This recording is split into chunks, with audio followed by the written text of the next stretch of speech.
नमस्कार। जय गुरुदेव, जय गायत्री माँ।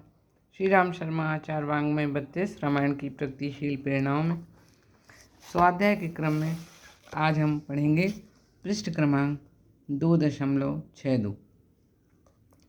मार्गदर्शन प्राप्त करने के लिए सत्तावान लोग प्रायः गुरु आश्रमों में जाया करते थे।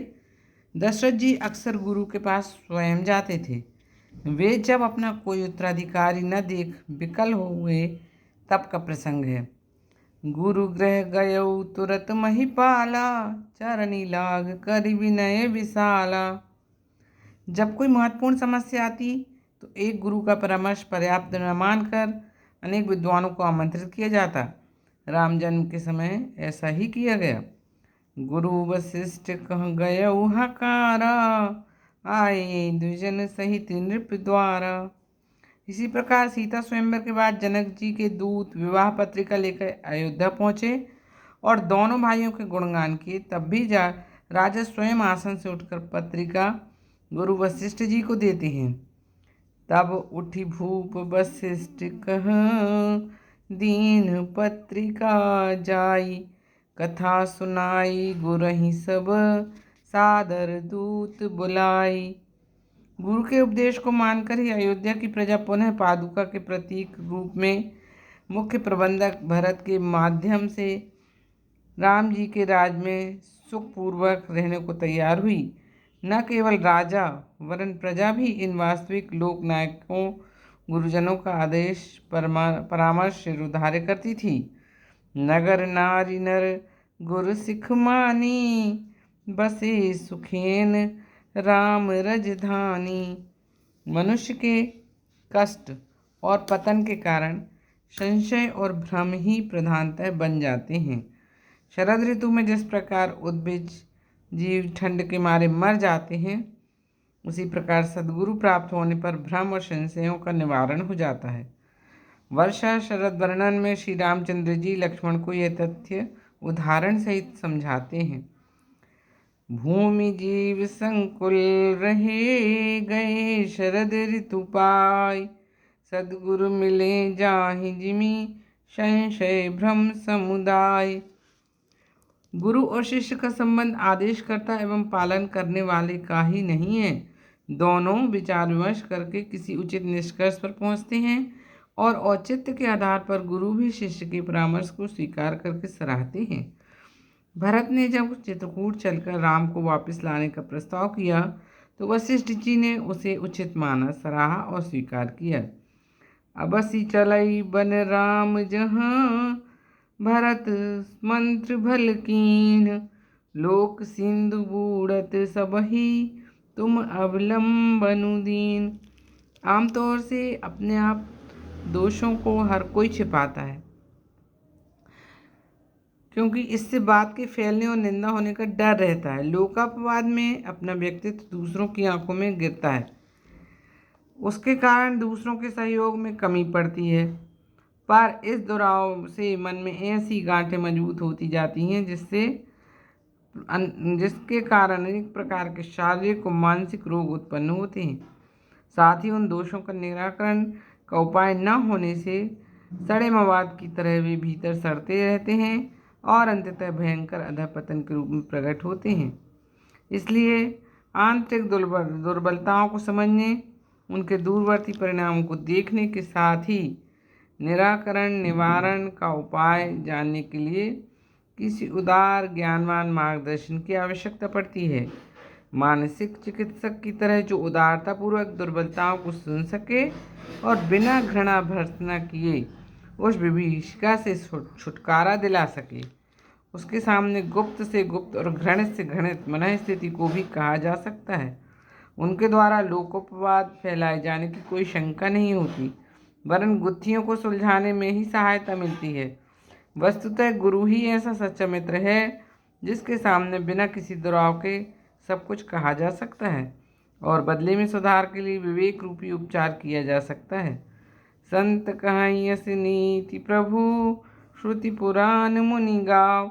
होई न विमल विवेक और, गुण सन किए दुराव। गुरु का सामान्य अर्थ मार्गदर्शक और अध्यापक होता है। व्यक्तित्व को विकसित और कृतित्व को परिष्कृत करना विद्या के अंतर्गत आता है। भौतिक जानकारियों का अभिवर्धन एवं विभिन्न प्रकार की कुशलताओं का विकास शिक्षा का क्षेत्र है। अपनी विद्या संपदा का लाभ शिष्य को देने वाले अध्यापक गुरु कहलाते हैं और स्कूल कॉलेजों में पढ़ाने वाले शिक्षकों को अध्यापक कहते हैं। वे भी गुरु वर्ग में हैं। एक वर्ग आध्यात्मिक उत्कर्ष के लिए और दूसरा भौतिक उन्नति के लिए शिष्य को अपनी सेवाएं प्रदान करता है। वस्तुतः वे दोनों ही सम्मानीय माने गए हैं। इन दिनों गुरुडम एक बपौती बन गया है। एक गुरु का चेला दूसरे गुरु से नहीं जा सकता। किसी गुरु नामधारी को भ्रष्ट एवं पतित होने पर भी नहीं छोड़ा जा सकता। पीढ़ी दर पीढ़ी लोग गुरु चेला का वंश चलाते जाते हैं। यह ठेकेदारी सर्वदा अवांछनीय है। गुरु का सम्मान उसकी पात्रता के साथ जुड़ा है। एक व्यक्ति में कई गुरु भी हो सकते हैं। एक व्यक्ति के कई गुरु भी हो सकते हैं और वह उन सबका समान रूप से स्नेह और मार्गदर्शन प्राप्त कर सकता है। किसी छात्र के कितने ही गुरु हो सकते हैं और किसी गुरु को कितने ही छात्र पढ़ाने में कोई हर्ज नहीं। दत्तात्रेय के 24 गुरु थे। भगवान राम ने वशिष्ठ और विश्वामित्र से शिक्षाएं प्राप्त की थीं। अनेक आवश्यक लाभों की पूर्ति के लिए अनेक गुरुजनों से उनकी विशेषताओं के अनुरूप सहायताएं ली जा सकती हैं और उन्हें गुरु कहा जा सकता है। स्कूली अध्यापक साधारणतया कई होते हैं। कई विषयों को कई अध्यापकों द्वारा ही पढ़ा और पढ़ाया जाता है। यही बात आध्यात्मिक क्षेत्र में भी लागू होती है। इन दिनों गुरु परंपराएं नष्ट प्राय हो चली हैं। उनके स्थान पर गुरुडम का बोलबाला है। तथाकथित गुरु नामधारी प्राय उन सभी विशेषताओं से शून्य होते हैं जिनके लिए गुरु शब्द का उपयोग किया जाता है। कोई भी साधु, बाबा या पंडा, पुजारी उन महान क्षमताओं से रहित होने पर भी भोले लोगों को चेला बनाने का धंधा पकड़ लेता है और गले में कंठी बांधकर कान फूंककर उनका धन सम्मान लूटता रहता है। साथ ही ऐसे परामर्श देता रहता है जिनसे आत्मकल्याण तो दूर उल्टे भ्रमजाल में उलझकर भोले लोगों को मूढ़ अंधविश्वासों में जकड़कर अपना अहित ही करना पड़ता है। अध्यापक वर्ग भी अपने शिक्षा क्षेत्र में मात्र पाठ्य पुस्तकें पढ़ा देने भर अपना कर्तव्य पूरा हो जाना समझ लेते हैं। वह भी ठीक तरह से नहीं कर पाते, जबकि उन पर शिक्षण के साथ साथ अपने गौरवशाली पद के अनुरूप व्यक्तित्व को निखारने की भी सहज जिम्मेदारी होती है। स्कूली शिक्षा के साथ साथ अध्यापक अपने व्यक्तित्व प्रभाव का उपयोग करके छात्रों में अनेक सद्गुणों का, प्रतिभाओं का विकास कर सकते हैं, किंतु वह भी उनसे नहीं बन पाता। क्या अध्यात्म और क्या भौतिक, दोनों ही क्षेत्रों में गुरुजन इन दिनों अपना कर्तव्य पूरा नहीं कर पा रहे हैं। वे शिष्य का धन और समय जितना नष्ट कराते हैं उसके अनुरूप बदले का लाभ नहीं देते, जबकि उनका अनुदान बहुत बढ़ा चढ़ा होना चाहिए। ऐसे कर्तव्यच्युत धूर्त गुरुजनों की रामायण में बहुत भर्त्सना की गई है। साथ ही मूढ़मती मूर्ख शिष्यों को भी लताड़ा गया है। एक को अंधा और दूसरे को बहरा कहा गया है। जो शिष्य का शोक तो दूर नहीं करते किंतु धन नष्ट कराते हैं, उन गुरुजनों को नरकगामी बताया गया है। गुरु शिष्य बधिर अंध के लेखा, एक न सुनई एक नहीं देखा। हरई शिष्य धन शोक न हरई, सो गुरु घोर नरक मह परई। आज आवश्यकता गुरुडम को समाप्त करने की है।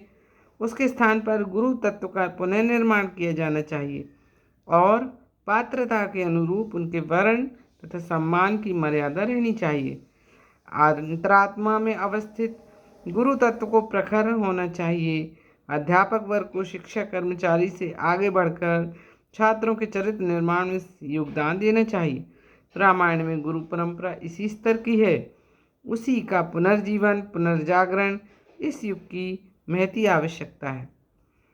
नमस्कार। आज के लिए आज का स्वाध्याय यहीं तक। कल पुनः अगले पृष्ठ पर स्वाध्याय करेंगे। तब तक के लिए जय गुरुदेव।